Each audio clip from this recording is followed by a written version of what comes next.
एक लड़की जिसका सपना होता है डॉक्टर बनने का, वो ऑल इंडिया बेसिस पे नीट एग्ज़ाम को क्वालिफ़ाई करती है। क्वालिफ़ाई करने के बाद वो पश्चिम बंगाल के कोलकाता शहर में एक सरकारी medical college, RG Kar medical college में अपना एडमिशन करवाती है और निकल पड़ती है अपने डॉक्टर बनने के सपने को पूरा करने के लिए। अपनी माँ बाप की उम्मीदों को पूरा करने के लिए, माँ बाप की उम्मीदों का बोझ लेकर वो अपने कंधे पर चल रही होती है। और उस लड़की को या उसके माँ बाप को ज़रा सा भी ये अंदाज़ा नहीं था कि जिस अस्पताल में, जिस मेडिकल कॉलेज में वो लड़की पढ़ रही है, आने वाले समय में उसी अस्पताल में उनकी बेटी के साथ दरिंदगी की जाएगी। और वो दरिंदगी इतनी निर्मम तरीके से, इतनी क्रूर तरीके से की जाएगी जिसका अंदाज़ा लगा पाना मुश्किल है। और दरिंदगी करने वाला कोई और नहीं, उसी अस्पताल का ही एक स्टाफ होगा। और उसी माँ बाप को कहा जाएगा इस केस को सेटल्ड कर लेने के लिए। आज के समय में ये जो खबर है हर किसी के मोबाइल फ़ोन पर, हर मीडिया चैनल पर चल रही है। हर कोई किसी भी सोशल मीडिया प्लेटफॉर्म के द्वारा इस खबर के बारे में जानकारी प्राप्त करना चाहता है। आखिर इस केस में कौन दोषी है, क्या नया है, क्या अपडेट है, हर कोई पता करना चाहता है। तो कुछ ऐसे सवाल हैं जो आज हम इस वीडियो में जानने की कोशिश करेंगे। कुछ ऐसे तथ्य हैं जिसे पकड़ने की कोशिश करेंगे कि क्या ये एक व्यक्ति के द्वारा किया गया जुर्म है या इसमें काफ़ी लोगों का एक रैकेट चल रहा है जो इस तरीके की घटनाओं को अंजाम दे रहा है। और जब ये एक घटना बाहर निकल गई तो अब इन चीज़ों को छिपाने की कोशिश की जा रही है सरकार के द्वारा, उस अस्पताल प्रबंधन के द्वारा।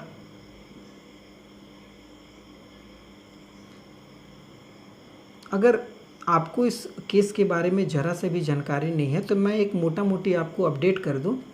एक लड़की जो कि चेस्ट मेडिसिन डिपार्टमेंट में पीजीटी सेकेंड ईयर की छात्रा होती है, जिसकी उम्र 31 वर्ष होती है, वो आरजीकर मेडिकल कॉलेज जो कि कोलकाता का एक नामी मेडिकल कॉलेज है, वहाँ पर वो पढ़ाई कर रही होती है। और एक रात वो ड्यूटी पर अपने जो कर्तव्य है उसको अंजाम दे रही होती है और वो लगातार 36 घंटों से ड्यूटी कर रही होती है।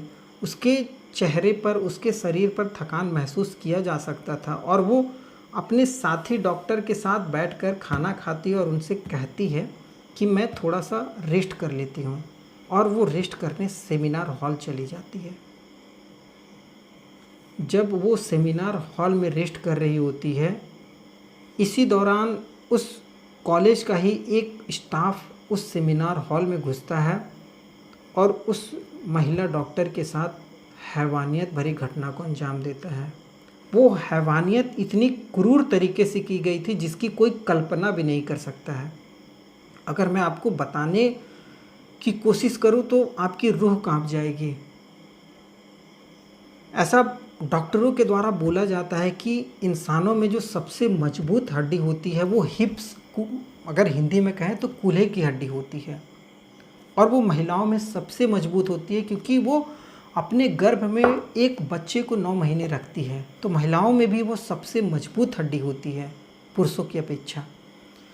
उस हड्डी को एक शख्स, संजय रॉय, तोड़ देता है, उस लड़की के साथ रेप करता है। उस लड़की के शरीर पर ना जाने कितने जख्म होते हैं, उसके नाक से खून, उसके आँखों से खून, उसके गले के हड्डी को तोड़ दिया गया है, उसके सर को ज़मीन पर पटका गया है, उसके चेहरे पर वार किया गया है। जो लड़की चश्मा पहनी हुई थी, उस चश्मे का जो शीशा होता है वो टूट करके उस महिला डॉक्टर की आंखों में घुस गया होता है। इतनी हैवानियत की गई थी। इस हैवानियत भरी घटना को बस केवल एक व्यक्ति अंजाम देता है और निर्मम तरीके से उस महिला डॉक्टर की हत्या कर देता है। हत्या करने वाला व्यक्ति संजय रॉय, जिस पर एक खरोंच नहीं है, एक कहीं भी छिलने का, कटने का कोई निशान नहीं है, और वो अस्पताल प्रबंधन इस पूरे घटना को उस लड़की के माँ बाप को सेटल्ड करने के लिए कहता है। उसे घंटों इंतज़ार करवाया जाता है उस माँ बाप को उस लड़की को देखने के लिए, उसकी लाश को देखने के लिए। उस माँ बाप को कहा जाता है कि आपकी बेटी ने सुसाइड किया है। ये पूरा घटना है उस आरजीकर मेडिकल कॉलेज की। 8-9 अगस्त की रात की ये पूरी घटना होती है और 2 दिन बीतता है। 11 अगस्त को जितने भी जूनियर डॉक्टर होते हैं वो तमाम उस कॉलेज के हड़ताल पर आ जाते हैं। हड़ताल पर आते हैं। अब इन हड़ताल की वजह से पुलिस प्रशासन पर, सरकार पर दबाव पड़ता है और पुलिस अपने आप को एक्टिव होती है और वो उन सीसीटीवी फुटेज को खंगालने की कोशिश करती है जो उस रात सेमिनार हॉल में जितने भी लोग घुसे थे, जिस समय वो डॉक्टर सेमिनार हॉल में रेस्ट कर रहे थे। तो पुलिस को अपनी तफ्तीश में लगभग 4 से 5 लोग मिलते हैं, जिनमें एक व्यक्ति जो संजय राय होता है, वो जब एंट्री करता है तो उसके गले में एक नेक बैंड, जिसको आप हेडफोन कहते हैं, वो होता है और जब वो बाहर निकलता है तो उसके गले में वो हेडफोन नहीं होता है और वो हेडफोन उस महिला डॉक्टर के पास पाया जाता है, जिस आधार पर पुलिस संजय राय को गिरफ्तार करती है और उससे जब पूछताछ करती है तो वो बहुत आसानी से अपने जुर्म को कबूल कर लेता है। वो कहता है कि हाँ, मैंने ही इस डॉक्टर को मारा है, मैंने ही इसके साथ रेप किया है और मुझे फांसी पर लटका दो। लेकिन वो तमाम जूनियर डॉक्टर इन चीज़ों को मानने को राजी नहीं थे, क्योंकि अंदर ही अंदर वो घुट रहे थे। उन्हें सारी चीज़ों की जानकारी थी कि अस्पताल प्रबंधन क्या करता है उनके साथ, किस तरीके की हैवानियत की जाती है उस अस्पताल में। और ये किसी एक व्यक्ति का खेल नहीं है, ये पूरे सिस्टम का खेल है। उस कॉलेज के प्रिंसिपल संदीप घोष का ये पूरा खेल है, जिसे इनाम दिया जाता है कोलकाता के नेशनल मेडिकल कॉलेज में 12 घंटे के अंदर। उसका जब इस्तीफ़ा हो जाता है, वो नैतिक जिम्मेदारी कहता है अपने को कि मैं नैतिक जिम्मेदारी लेता हूँ इस पूरे केस की और मैं इस्तीफ़ा देता हूँ। और ठीक 12 घंटे भी पूरा नहीं होते और उसको कोलकाता के नेशनल मेडिकल कॉलेज में प्रिंसिपल का पद दिया जाता है। अब इसे आप उपहार कहें या उसका जो घटना को, जिस घटना को अंजाम दिया गया है, उस घटना का उसको आप कुछ भी कह सकते हैं, प्राइज़ मनी, उपहार, ये दिया जाता है सरकार के द्वारा। जब दबाव बढ़ता है जूनियर डॉक्टर का, देश में हड़ताल शुरू हो जाता है, तो पश्चिम बंगाल सरकार पर दबाव पड़ता है और सरकार एक्टिव होती है और वहाँ की जो मुख्यमंत्री ममता बनर्जी होती है, वो कहती हैं 7 दिन का समय दीजिए, मैं उस कातिल को पकड़ के फांसी के फंदे तक लेकर जाऊंगी। 5 दिन पूरा होता है। कोलकाता हाई कोर्ट समझ जाती है कि इस केस में कुछ भी जांच नहीं हो रही है और इस केस को ठंडे बस्ते में समय के साथ डाल दिया जाएगा। लेकिन वो जो डॉक्टर हड़ताल पर थे, वो समझ चुके थे कि ये केस भी वैसा ही होगा जैसे आए दिन बहुत सारे केस होते हैं, और वो इस केस के द्वारा उस लड़की के लिए न्याय मांगने की कोशिश करते हैं जिसके साथ ये दरिंदगी हुई थी। डॉक्टरों का हड़ताल होता है और 14 अगस्त का दिन होता है। सीबीआई इस केस को हैंडओवर कर लेती है कोलकाता हाई कोर्ट के ऑर्डर के बाद और सीबीआई इस केस की देखभाल शुरू करती है। सीबीआई इन्वेस्टिगेशन शुरू करती उससे पहले ही उसी रात को उस अस्पताल में 7,000 भीड़ों का हमला हो जाता है। उन डॉक्टरों को मारा जाता है, पीटा जाता है। उस सेमिनार हॉल तक पहुंचने की कोशिश की जाती है जहां पर सीबीआई अगले दिन सबूतों को इकट्ठा करने वाली थी। जो भीड़ आई होती है, वहाँ के जो डॉक्टर्स होते हैं वो बताते हैं ऐसा कि वो भीड़ बस उनकी एक ही मांग थी कि सेमिनार हॉल तक जाना है। वो 3rd फ्लोर, वो 4th फ्लोर जिस पर ये घटना हुई है, वहाँ जाना है। और वो भीड़ इतनी उग्र होती है, वो उस अस्पताल के उस जगह तक पहुँच जाती है जहाँ ये पूरी घटना घटी थी। अस्पताल प्रबंधन का ये कहना है कि उस जगह को छेड़छाड़ नहीं की गई है जहाँ पर ये घटना घटी है, लेकिन पूरे अस्पताल के सीसीटीवी फुटेज को, पूरे सामान को इस तरीके से तोड़ा फोड़ा गया है जैसे उनकी पहले से ही मंशा थी कि हमारा ही कोई व्यक्ति दोषी है जिसे हमें बचाना है।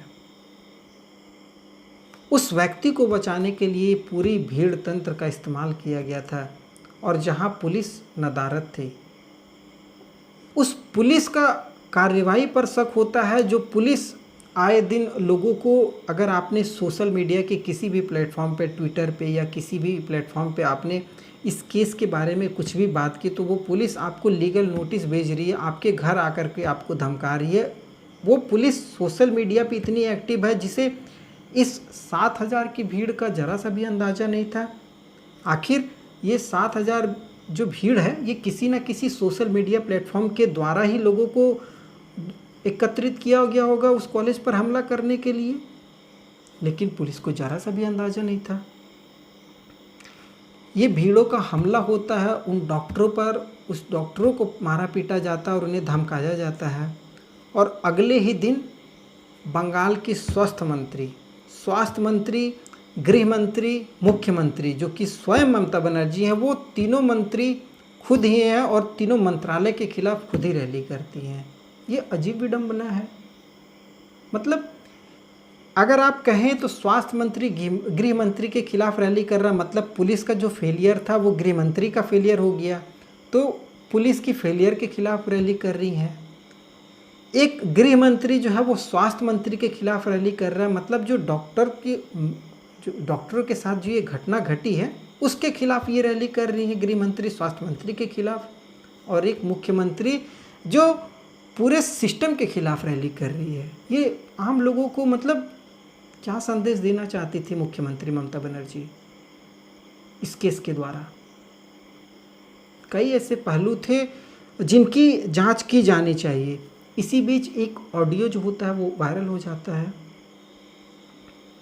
ये जो ऑडियो वायरल होता है, इस ऑडियो में उस कॉलेज के ही स्टाफ होते हैं, उस कॉलेज के ही कुछ डॉक्टर होते हैं जो आपस में ये बात कर रहे होते हैं।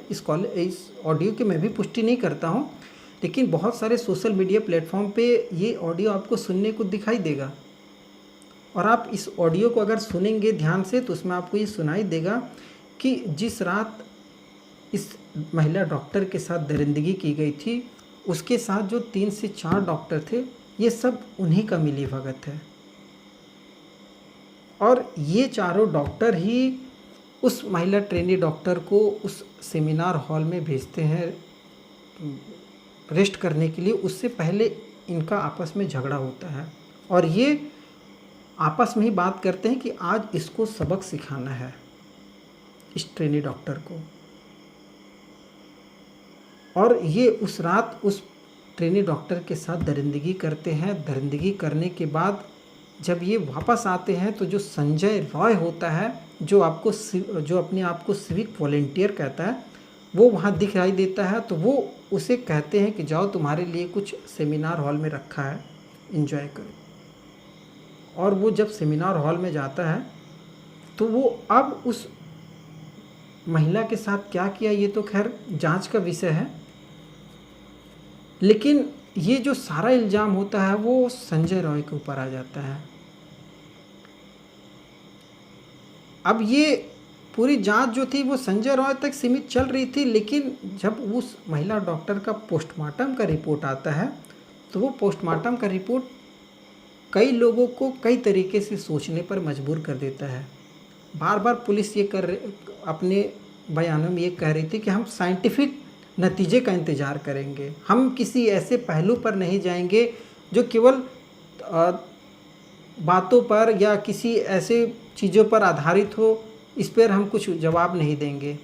लेकिन जब पुलिस के सामने उस महिला डॉक्टर का पोस्टमार्टम रिपोर्ट आता है जिसमें उस महिला डॉक्टर के साथ की गई दरिंदगी बताई गई थी, और उस पोस्टमार्टम रिपोर्ट में जो सबसे महत्वपूर्ण पहलू होता है वो 151 mg सीमन पाया जाता है उस महिला डॉक्टर के पार्ट्स में, शरीर में।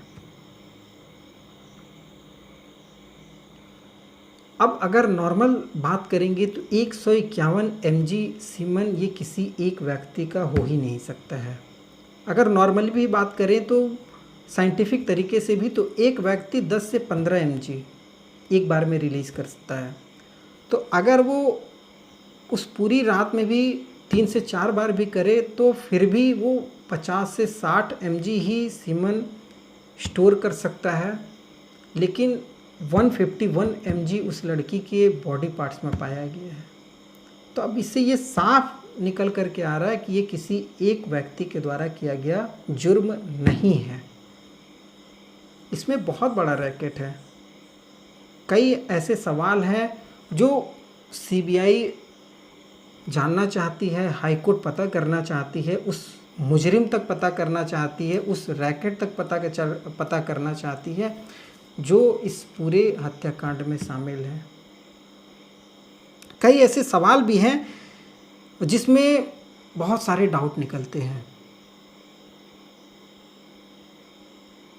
कुछ सवाल ऐसे हैं जिसे हर कोई जानना चाहता है। आखिर संजय राय अकेले उस महिला डॉक्टर के साथ इतनी दरिंदगी कर सकता है? और अगर उसने दरिंदगी की तो उसके खुद के शरीर पर एक खरोंच नहीं है। इतनी हैवानियत भरी घटना को उसने अंजाम दिया और उसके शरीर पर एक जख्म के निशान नहीं है। आज लगभग 8-9 तारीख को ये घटना घटी है और आज लगभग 18-19 तारीख हो गया, 10 दिन का समय हो गया। संजय राय का कोई एक बयान, कोई एक स्टेटमेंट नहीं आया, बस केवल इतना कि हाँ मैंने जुर्म किया, और इसके बाद पुलिस इन्वेस्टिगेट कर रही है, उसका एक भी बयान नहीं आया है। वो कॉलेज का प्रिंसिपल संदीप घोष, ऐसा तो नॉर्मल है, अगर ये घटना 3 बजे से लेकर के 4 बजे के बीच में है तो वो कॉलेज का प्रिंसिपल ज़रूर अपने घर पर होगा। तो कॉलेज के प्रिंसिपल को किसने इस घटना की जानकारी दी? और अगर कॉलेज के प्रिंसिपल को इस घटना की जानकारी दी गई है तो वो किस रूप में दी गई? क्या उसे रेप बताया गया, रेप प्लस मर्डर बताया गया, या उसे आत्महत्या बताया गया? अगर कॉलेज का प्रिंसिपल खुद कह रहा है कि ये आत्महत्या है तो उसे आत्महत्या बताया गया होगा। तो उसने ये पूरी घटना को खुद से देखने की कोशिश क्यों नहीं की कि उस महिला के साथ क्या हुआ है? कई ऐसे सवाल हैं। अब सबसे महत्वपूर्ण होता है संजय राय का ब्लूटूथ वहाँ छूटा है या छोड़ा गया है। संजय राय इकलौता मोहरा है या इसके पीछे और भी कई लोग हैं? कई ऐसे तथ्य भी निकल करके सामने आ रहे हैं जिसमें बताया ये जा रहा है कि कई ऐसे लोग इस घटना में शामिल हैं। इसी बीच एक और घटना वायरल हो रही है। 2001 की घटना थी। इसी कॉलेज का एक स्टूडेंट जिसके साथ बहुत निर्मम तरीके से, ऐसा कहा जाता है कि वो आत्महत्या थी, लेकिन आज तक ये प्रूफ नहीं हो पाया कि वो आत्महत्या थी। कुछ ऐसे कॉलेज की चीज़ें वो जान चुका था जिसे लोगों का कहना है, ऐसा मैं खुद नहीं कह रहा हूँ, कई लोगों का कई चीज़ों तथ्यों के आधार पर कहा जाता है कि कई ऐसी चीज़ थी जो इस कॉलेज में अवैध हैं जिसकी जानकारी उस लड़के को थी और वो लड़का इन तमाम चीज़ों को उजागर करने वाला था और उसे मार दिया गया। क्या ये जूनियर डॉक्टर भी उन चीज़ों को जान चुकी थी जो कॉलेज प्रशासन नहीं चाहता था कि ये चीज़ें इस अस्पताल से बाहर आएँ? और जब अस्पताल प्रशासन को ये लगा कि ये चीज़ें बाहर आ सकती हैं तो क्या उस लड़की के साथ भी इस तरीके का ही किया गया है जो वो 2001 में उस लड़के के साथ किया गया था? जो ऑडियो वायरल हुआ है उसमें सेक्स और ड्रग्स की बातों का जिक्र किया गया है। उसमें कहा गया है कि जो रेड लाइट एरिया है पश्चिम बंगाल में, जहाँ आरजीकर मेडिकल कॉलेज है, वहाँ से कुछ दूर पर सोनागाछी जो रेड लाइट एरिया, वहाँ से लड़कियों को बुला करके और उनका एक वीडियो शूट करवाया जाता था। उस कॉलेज के ही कई ऐसे जो नए नए स्टूडेंट होते हैं या स्टाफ होते हैं, उनके चेहरे को लगा करके नए नए बॉडी पार्ट्स पर, और एक वीडियो शूट होता था और इस वीडियो को शूट करके अच्छा खासा मुनाफा कमाया जाता था कॉलेज प्रशासन के द्वारा। संदीप घोष इसमें संलिप्त है या नहीं है ये तो खैर जांच का विषय है, लेकिन संदीप घोष की जो गतिविधियां वो बहुत अवैध लगती हैं। एक व्यक्ति इतना पावरफुल है जो कि पूरे सिस्टम को हिला सकता है, जो पूरे सिस्टम को अपने नाक के नीचे रखा है। बहुत सारी ऐसी चीज़ें हैं जो समय के साथ इस केस में निकल कर के आएंगे और हमें भी बहुत इंतज़ार है कि अब नया क्या निकल कर के आएगा इस केस में। सीबीआई की जांच कहां तक पहुंची है, उस लड़की को कब तक न्याय मिलेगा, इसके लिए हमको और आपको आवाज़ उठाना पड़ेगा। आप किसी भी प्लेटफॉर्म पे हों, अगर आप कोलकाता नहीं पहुंच सकते हैं, उस अस्पताल नहीं पहुंच सकते हैं, तो आप जहां है उसी प्लेटफॉर्म का उपयोग कीजिए और इस लड़की के लिए आवाज़ उठाइए। इस लड़की को न्याय मिल सके, जो शोषित किया जा रहा है अस्पताल के और भी लोगों का, उनको रोका जा सके, उनको ख़त्म किया जा सके, और जो सिस्टम में बैठे हुए लोग हैं उनको चुन चुन करके बाहर निकाला जा सके, उनको सिस्टम से हटाया जा सके। खैर, ये तो मेरी एक छोटी सी आपको जानकारी थी, और अगर आपको पसंद आई हो तो आप शेयर ज़रूर कीजिएगा और लोगों के साथ।